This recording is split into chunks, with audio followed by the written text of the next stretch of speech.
Hindi ko alam kung saan kayo nagdududa. Sa kapangyarihan ba ng Diyos na kayang-kayang gawin ito? O sa kabutihan sa pagmamahal ng Diyos? Uripot ka eh. Pero bakit pagdating sa mahal mo, hindi mo kinukwenta ang binibigay mo? China-challenge ko kayo, lalong-lalo na yung mga nagmamahal dito, mamaya isulat mo yung mga nagasta mo para sa sarili mo. Sa kabila, yung nagasta mo para sa mga taong minamahal mo, maiiyak ka na lang. Kasi kung tinipid mo pala at sinarili mo pala, yung mga pinanggasta mo para sa mga minamahal mo, mayaman ka na. Maluwag na ang buhay mo. Hayahay na. Hirap nung nagbigay ka pero parang hindi nalasahan. Masakit yan kasi ang dami mong hindi naranasan. Diniprive mo ang sarili mo para ibigay yung bagay na yun pero hindi naranasan. Binaliwala lang. Huwag naman nating iparamdam sa Panginoon yan. Effective sa araw na ito, ang nilalaman ng sulat na ito galing sa ating obispo, Bishop Dennis Villarojo. Mula ngayon, lahat tayong very much able na magsimba, kayang-kayang magsimba, malakas, walang sakit, pwedeng lumabas ng bahay, ay obligado ng magsimba. Hindi na pwedeng maging excuse ang pandemya. Alam ko namang yung iba sa inyo, kahit na pandemya, talagang gumagawa ng paraan para face-to-face ay makapagsimba pa rin. Kaya pasuyo na lang kung hindi ito para sa inyo. Pakisabi sa mga kakilala ninyo, sa mga kasama nyo sa bahay, na mula noon kahit walang pandemya, pahirapan na pag inaaya mong magsimba. Na nung magkaroon ng pandemya, nagka-excuse pa. Hanggang ngayon, sinasabi habang inaaya mo, Ma, may virus pa, sige ka. Pandemya pa. Pakisabi sa kanila, tapos na ang maliligayang araw nila. Ang mga online masses tulad nito ay para na lamang sa mga kapatid nating may sakit, nasa kulungan, or for some reasons, walang access sa pagsisimba. Pwede pa rin pa kayong manood ng mga online masses tulad nito. Pero, siguraduhin nyo lang po na ako lang ang papanoorin nyo. Joke. Siguraduhin nyo lang po na personal ay magsisimba pa rin kayo. You must realize this. Nung kasagsagan lalo ng pandemya, hindi tayo makapagsimba kahit gusto natin. Isipin po ninyo yung kapangyarihang nagawa ng online mass. Isipin mo yung sa cellphone ka lang nagsisimba, sa computer lang, pero iba yung dating sa'yo. May hunger sa'yo, may thirst sa'yo. Isipin po ninyo, nung panahon ng kasagsagan ng pandemya, lamang nating naranasan talaga ito. Ibig sabihin nun, pinuntahan talaga tayo sa bahay ng ating Panginoon. Dahil tayo'y mahal niya. Ngayong wala ng threat ang pandemya. Sana tayo naman ang pumunta dito para personal na makasama siya. Hindi ko nga alam kung matutuwa ako o maiinis sa ibang nagsasabi kapag nakikita ako katulad kahapon. May dalawang nagsabi ng ganito, Father, natutuwa naman kami. Dati sa cellphone ka lang naming nakikita. Ngayon personal na. Father, may itsura ka pala. O, di ba? Ay, pero okay lang. At least, personal lang nagsimba. Kasi yun ang mahalaga. Bakit? Sapagkat una, yun ang sabi niya. Yun ang sabi ni Bossing. Nang itatag niya ang Eucharistia, ang sabi niya, kunin natin siya, tanggapin natin siya, kanin natin siya. Hindi niya sinabing, panoorin niyo ako, pagmasdan niyo na lang ako. Ang sabi niya, kanin natin siya. Kapag online, hindi talaga makukumpleto ang misa. Pwede ka bang kumatok sa screen pag communion na at sabing, mangungumunyon ako. Anong kasi sa dako? Kaya kailangan pumunta ka dito. Father, paano naman ako nakasigurado na si Kristo talaga sa misa ang tinatanggap ko? Pangalawang sagot na simpleng sagot din. Yun ang sabi niya. Nang dampuntin niya ang tinapay, ang sabi niya, ito katawan ko. Nang kunin niya ang kalis na may alak, ang sabi niya, ito dugo ko. Wala kang makikita sa Biblia na sinabi ng Panginoong Hesukristo, ito alak, ito tinapay, simbolo lang ito ng katawan at dugo ko. No. Ang sabi niya, ito ako. Patunay yung ebanghelyo ngayon kung mapapansin po ninyo, na iskandalo ang mga tao dahil sa mga pananalitang ito. Pero, did Jesus back down? Sinabi ba niya sa mga naiskandalo, teka, masyadong literal ang interpretasyon ninyo. Hindi ganyan ang ibig sabihin ko. Did Jesus say that? No! In fact, mas diniin pa niya, mas ginawa pa niyang mas literal talaga. Sa English version ito, ang sabi ng ating Panginoon, Amen, Amen, I say to you. In other words, kung ano yung interpretasyon yung literal, kung ano yung narinig yung sinabi ko, yun talaga ang ibig sabihin ko. Yung pagkang ibibigay ko, talagang laman ko. Yung inuming ibibigay ko, talagang dugo ko. Sa ayaw nyo at sa maniwala kayo o hindi, dito. Now, naisip ko yung naisip ninyo. Pwedeng ang naisip niyo, Father, naniniwala naman ako pero ang nalalasahan ko, tinapay pa rin naman. Of course. Matanong ko po kayo, kung ang tatanggapin ba natin mamaya ay lasang katawan talaga ng tao, itsura ng laman ng tao, may dugo-dugo pa. Pipila ka? I-search mo nga, mamaya, wag ngayon. I-google mo. Eucharistic miracles. Tatambad sa iyo doon ang iba't ibang mga himala na mula noon hanggang ngayon ay hindi maipaliwanag ng siyensya na yung banal na osya ay naging itsura na laman talaga ng tao. Kaya kung gugustuhin ng Diyos, pwede naman eh. Ang tanong, kaya mo? Ready ka? Alam ng Panginoong baka mandiri tayo. Kaya't ang binabago niya ay hindi naman talaga yung lasa, yung itsura, kundi yung esensya. Ang essence yung katuturan, yung kalikasan. Ang essence ng tinapay ay yung pagiging tinapay niya. Ano man ang hugis niyan, ano man ang lasa niyan, tinapay yan. Ang essence ng alak ay yung pagiging alak niya. Ano man ang kulay niyan, alak yan. Yan ang binabago ng Panginoon sa consecration. Kapag sinabi ng pare, Ama naming banal, ikaw ang bukal ng tanang kabanal. Kaya't sa pamamagitan ng iyong banal na spiritu, gawin mong banal ang mga kaloob na ito upang para sa amin ay maging katawan at dugo ng iyong anak na aming Panginoong Hesukristo. Kapag nasabi ng pare yun, sa kapangyarihan ng Espiritu Santo, naiiba yung essence ng tinapay at alak. In essence, ay nagiging katawan at dugo na ng ating Panginoong Hesukristo. At kaya ng Panginoon gawin ito. Easy lang para sa Kanya ito. Kung tayo ngang mga tao, nakagagawa tayo ng mga pambihirang bagay, eroplano, spaceship, submarine, mula sa mga raw materials na nandyan na. We don't produce something out of nothing.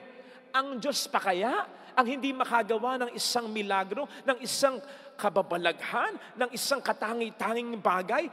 Nandiyan na naman ang mga material, ang tinapay at alak na yan. Tandaan mo, nilikha ng Diyos ang sandaigdigan mula sa kawalan. Kaya yan, easy lang. Hindi ko alam kung saan kayo nagdududa. Sa kapangyarihan ba ng Diyos na kayang-kayang gawin ito? O sa kabutihan sa pagmamahal ng Diyos? Sana makatulong ito. May ko-confess ako sa inyo. Alam nyo naman, at yan ay talaga ipinagmamalaki ko. Sa pagtutulong-tulong natin, 1 taon lang at 2-3 months na itayo ang simbahang ito. Pandemic pa. Pero mayroon akong isang detaling sasabihin sa inyo na nakatulong dito.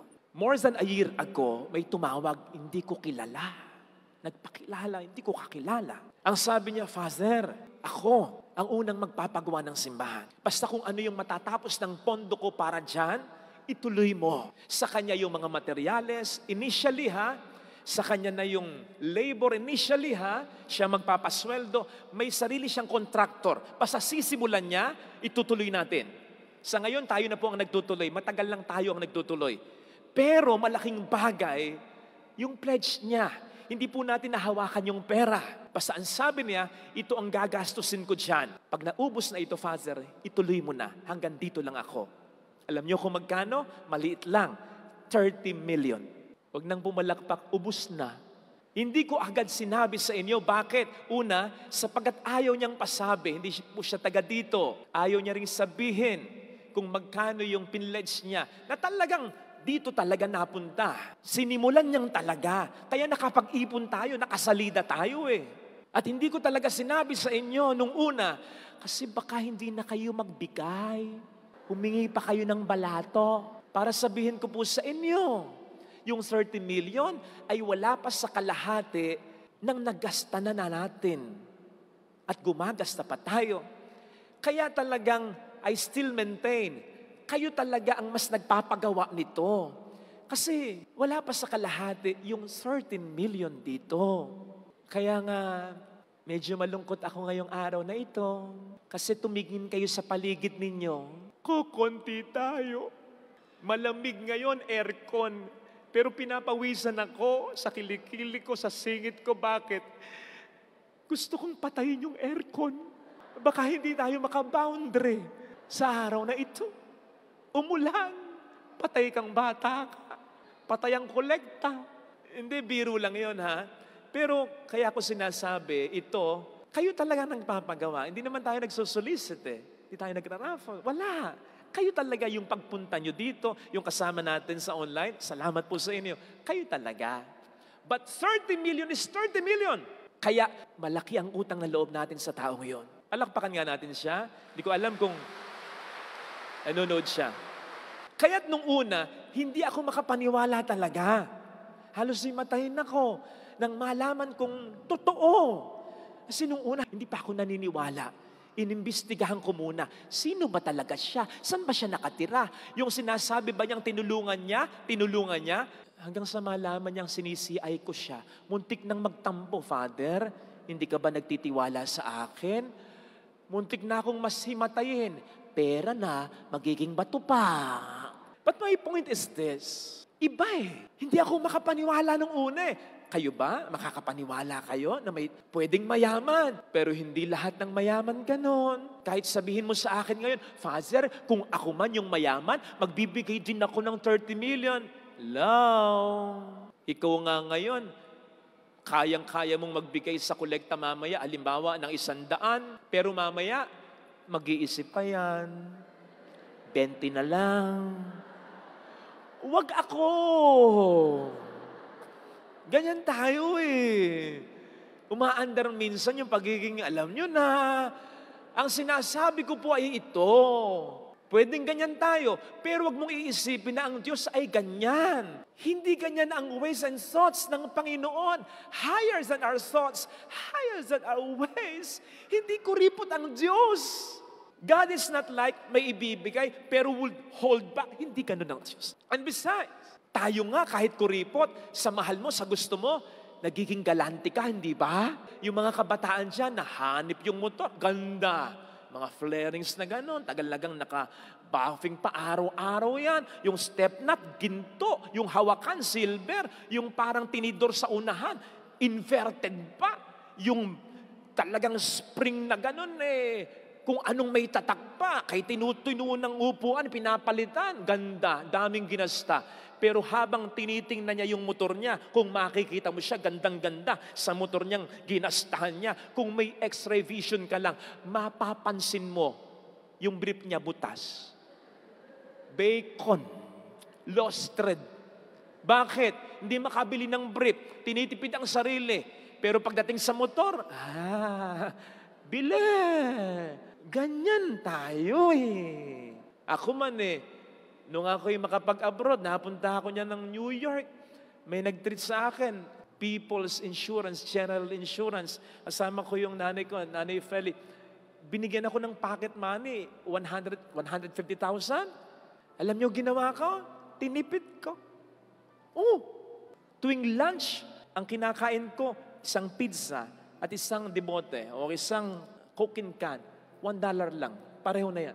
Pero pag uwi ko, dami kong pasalubong para sa mga mahal ko. O di ba ikaw ganun din? Nakikita mong nagpo-post sa FB yung mga kaibigan mo, nandun sa lugar na gusto mong puntahan, ba't di mo mapuntahan?